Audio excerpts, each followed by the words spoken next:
Hey, how's it going? Hey, George, what's up? How are Not you? much. I'm well. How are you? Fine, just fine.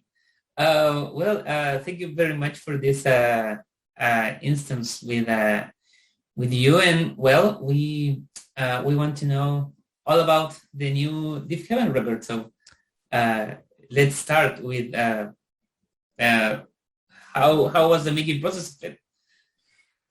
Yeah, it was a bit longer than we usually do. We started in July of 2019, and once we had a few songs um, under our belt or on their way to being figured out, we linked up with Justin Mendel Johnson, who produced the album, and from there continued to work through 2020 and recorded it at the middle and end of 2020 and looking forward to its August 20th release. Okay, and did you have any issues with the pandemic and all this stuff? Yeah. I mean, yes, it was quite difficult. We were recording in Northern California and Southern California at Atomic Garden in Oakland and JMJ Studio in Glendale. And there were a lot of procedures. We wanted to make sure that everyone involved, everyone that was working at the studio was kept safe. So there's a lot of mask mandates and kind of checking in with each other. Of course, travel in general was a bit anxiety inducing between flights and accommodation, but it was uh, it was okay. We were able to navigate it. Um, Other than that, there were a lot of California fires last year, and there were a lot of protests up and down the state, and so we were kind of contending with all of them. And I think the energy of all three of those events made it into the album. Oh, well, that's very interesting. What were the riots or the protests in Yeah, California for? yeah, they were in the response to George Floyd, and it was the Black Lives Oh, Matter protest that kind of led it. But then that ended up even branching out further into socialist priorities and kind of a reevaluation of the state in general. So they had curfews in Los Angeles, and there was a very heavy police presence for a while. And yeah, I feel like the protests were necessary. I think that they'll continue to be necessary, but it definitely heightened the atmosphere of the album writing. wow, that's very amazing because in other parts of the world here in Chile, um, we had also riots and things going on socially. So most of the music from October 2019 until today, we are having kind of an influence Yeah, on the social I think that totally makes atmosphere. sense. Yeah, I think it totally makes sense. You're seeing a lot of that in the United States as well. A lot of people are very politically charged right now, and I think that that is making its way into a lot of music and a lot of art. We didn't want to be too heavy-handed with it, but I do think it's important to note that the tense part of the record um, and some of the more darker, more dramatic aspects were definitely, I think, brought forward from the situation at hand. Cool, great to hear that. Well, this is the first record with almost the clean vocals on it. Uh, what are your feelings about it? Why did you decide to explore this side of your vocal range?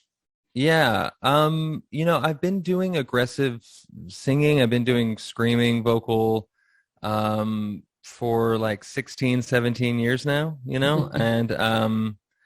and we did experiment with it a little bit on Ordinary Corrupt Human Love, and I think that those experiments we were very excited by, but didn't give enough time to, or didn't feel like we gave enough time to. So this time around, we wanted to take those ideas, those parts of Ordinary and really expand them. And I just wanted to be challenged. Singing for me is not a natural thing. And it's something I knew I wanted to do and I wanted to explore. I knew that musically we wanted to explore different things and that the vocals would help in that exploration. So there was a lot of reasons, but really we just wanted to do it. I don't know. We kind of just, it's just what everyone was feeling. I don't know. Yeah, you said it was a challenge for you, and do you think that you wanted to challenge your audience too? I don't know if I wanted to challenge the audience, but I did know that the audience would be challenged. I think that of course that was something that we expected, but it's not really a want to challenge the audience. It's always a hope that the audience understands where we are at in our place in the band. And our idea is kind of that us and the audience sort of travel together. Now, of course, each record being quite different than the last record, I think it's okay if our audience is a bit discerning between albums to decide which one they like. You know, some people are like, oh, I love Deafheaven, but I just really like New Bermuda Deafheaven. Or some people are like, I really love Deafheaven, but I just like Sunbather Deafheaven. Sunbather, yeah. I think that's totally fine. And I think that you'll see it here too, where a lot of people are like, I love Deafheaven. I just like Infinite Granite Deafheaven. But for us, it's all kind of pieces to a big puzzle. You know, like my hope is that in 10 years or 20 years or however long, we can kind of look back and be like, oh, look, we did all these different things. We were never afraid of ideas. And that is the most important part. When I listened to Black Brick, the single, I thought, okay, Deafheaven choose the metal side of the palette, and I guess that the next record will go in that direction, but you did the opposite. You choose kind of I know that musicians don't like labels, but the atmosphere and shoegaze side of your palette. And what does Black Brick, what is the function of that single? In Deafheaven career? in the big thing, right? Yeah. Well, we thought it's kind of funny. Of course, we thought the whole time we were like, oh man, this is gonna throw people a little bit. Well, Black Brick was supposed to be on Ordinary, and it was recorded during Ordinary. So it was actually originally Black Brick is like the fourth track of Ordinary Corrupt Human Love, and it's like the big centerpiece. Now, after we listened to the whole record, we were like, this song sounds so crazy compared to the rest of the record. And aggressive. It's very aggressive. That's what I mean. Yeah. Just very aggressive. It's like the heaviest thing we've ever written. It's very unrelenting the whole time. And it's fun. It's very fun to play live. But it didn't fit emotionally with the album. And so we were like, okay, let's just hold on to this song. And then we waited a year. We were touring with Baroness, and we thought this would be a good time to put it out.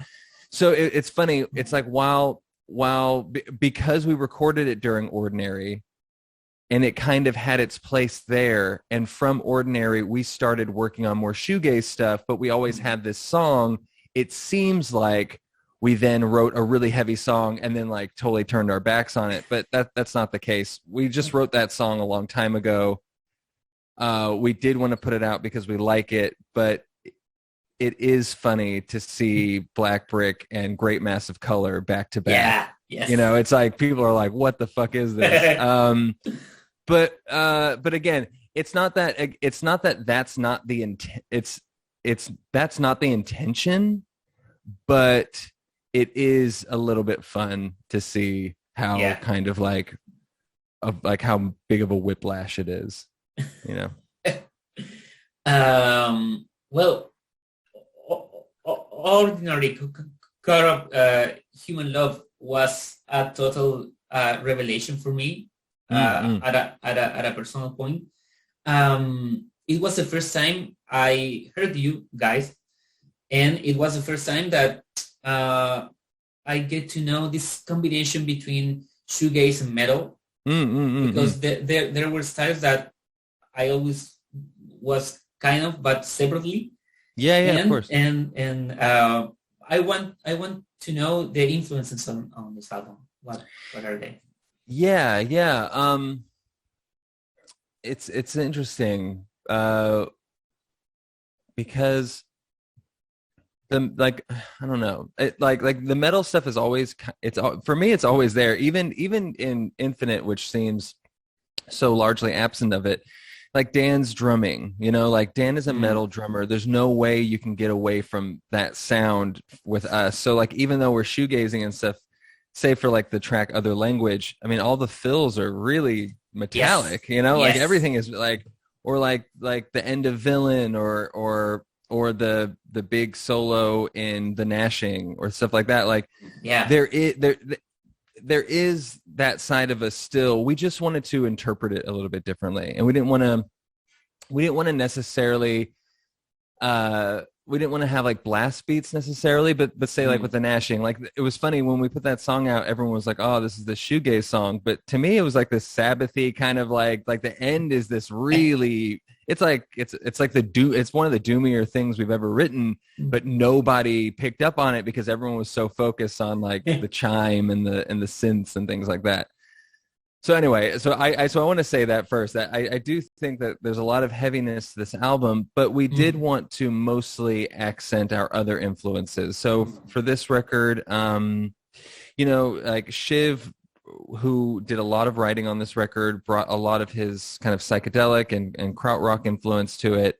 Like the beginning of Shell Star, that kind of like drum beat, that sort of like downbeat drum beat, that's sort of, all of that is kind of this crowdy psych thing that Shiv and Dan have sort of brought to the table, and then Chris as well, who is very up and into that side of things, and like the Floyd and that type of thing. Whereas Carrie and I, Carrie was listening to a lot of Ride, I know at the time. For me, I was listening to a lot of Radiohead. I was listening to a lot of Pulp. Wow. And I was listening to a lot of like older music, like Chet Baker, Nina Simone, Tears for Fears, Cure, the big ones from the 80s as well, Smiths, Cure, Stone Roses, 90s, just kind of just all that stuff that we've sort of always liked, but we were like, what would happen if we changed the vocals on these? A lot of it comes back to that vocal. And being able to make that decision really opened a lot of doors for us stylistically, and it was cool. It was just, it's like something we just wanted to do, but never really had time for, and we had a whole year off, and so this is what we did with it. I don't know. I don't want to say it's always going to be like this, but right then. But I like. But it's good for where we're at now. It feels right. I noticed that you have a Pop Artist Head shirt. It's very cool. Thanks. I'm wearing a radio. Oh, there we go. Sick. Yeah, man. I was listening to a ton, like, Radiohead's always been an influence with us, but I think that just being able to step into a more melodic direction, we were able to really capture those influences in a way that we hadn't previously. Well, I feel that there are many cool songs on the album. I like especially In Blur, the single that you released. Then Gnashing, Other Language is cool. But Mombasa was kind of I felt like to be continued. Wow, something's going to happen in the next record, and I'm really, I don't know, I'm very, very, very excited for this record. It's kind of I think that it's kind of a Night People from the previous album, but expanded. That's exactly. It's like that and Near, just totally expanded. Totally. Yeah, I mean, it's just, that's it. Like then I guess that's what I should say. You know, in regards to the Black Brick thing, you know, a lot of people are shocked by this turn or this version of us as it is right now. But like for me, there's a lot of breadcrumbs along the way. You know, there's Near, there's Night People. On New Bermuda, there was Gifts for the Earth. Yes. And, you know, like we've kind of, since Sunbather, steadily moved and experimented in this direction. And then now we're at the point where we can fully do it, and we're going to do it. And then we're going to see what we do after. Yeah. But yeah, Mombasa for me feels like almost like the ultimate Deafheaven song. It has everything that we do. Everything. And and I love that. And there was an idea in the sequencing of the record to start at Shell Star, which starts so small. You know, it's a very small sound, real tinny drum, and then it kind of comes in. And even the song until the very end really is kind of just this more driving pop melodic thing. Then it beefs up, and then from there we kind of continue onward on like the album journey, where then it ends at Mombasa, which is at its biggest point. So I hear it kind of like that, you know, where it just kind of expands and gets bigger and weirder, and then finally we end in this like cacophonous distortion, and then it just clicks away. You know, and then it's done. And then if you're listening to it on rotation, then it starts small again, you know, and then and then it goes. And so yeah, that was kind of an idea. I wanted that to be the feeling to where you ended the record just like, you know, like wide-eyed and like, you know, hopefully with some surprise, you know, a little bit of a shock at the end.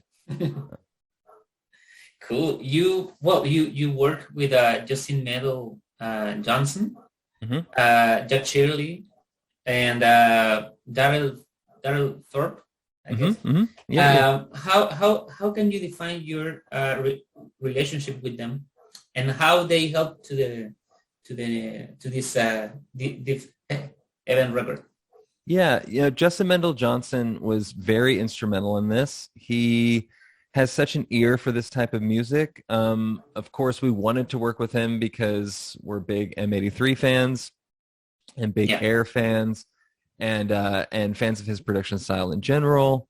And he really understood what it was that we wanted to do. You know, we wanted to make a very melodically dense record where every song was filled with melody. And he has such a good way of kind of tucking melodies away, you know, and so a song has, you know, these songs have like tons of layers. Some of the songs are like you know, like 100 tracks of just oh dude, it's unreal if you see the files, because everything is little like bells and like and for me it's such a great repeated like headphone listen, because there's so many sonic details.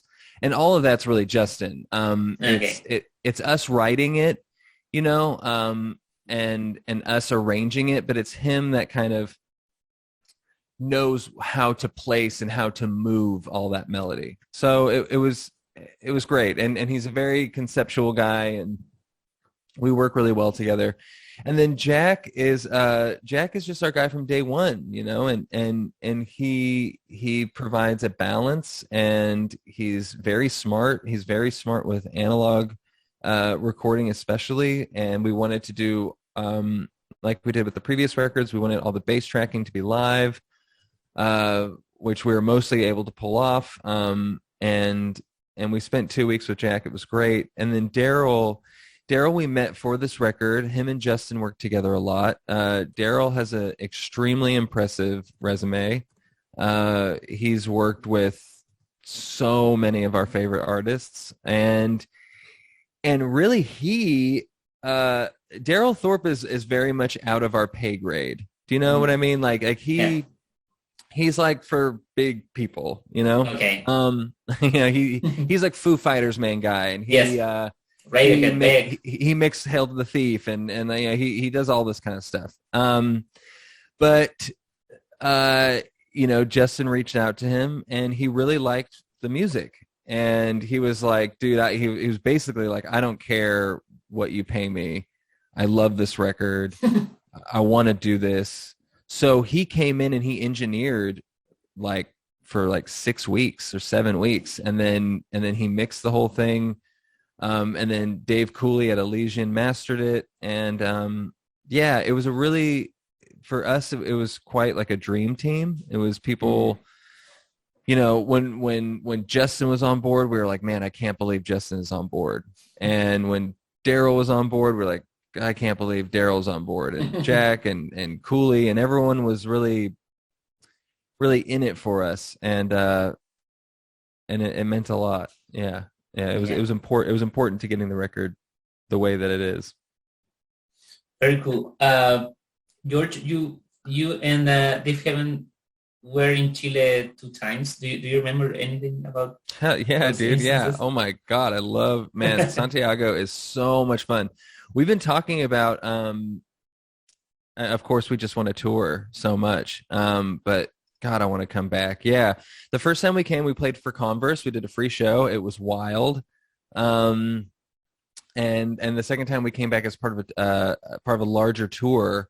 But I remember my most vivid memory is of the Converse show, and everyone was singing the guitar lead that's on the back half of Come Back, a song off New Bermuda.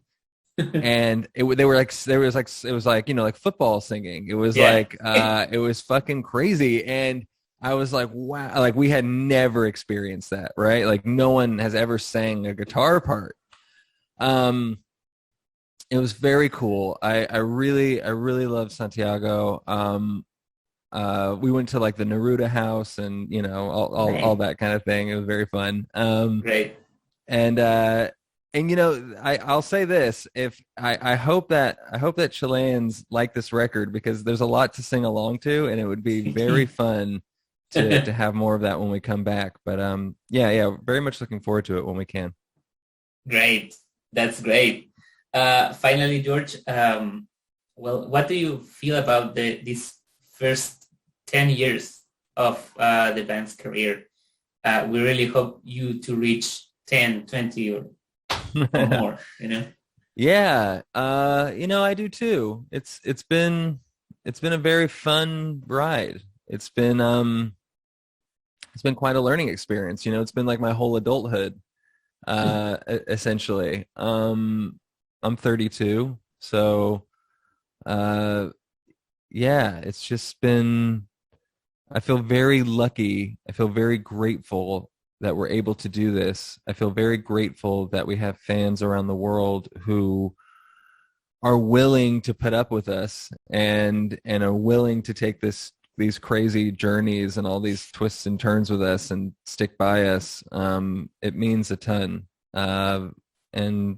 And so I hope that, for that, if nothing else, we can continue to do this thing called Deafheaven. Yeah. Thank you very much, George, for your time. It was a pleasure to talk to you, and hope to see you very soon, man. Yes, me too. Thank you.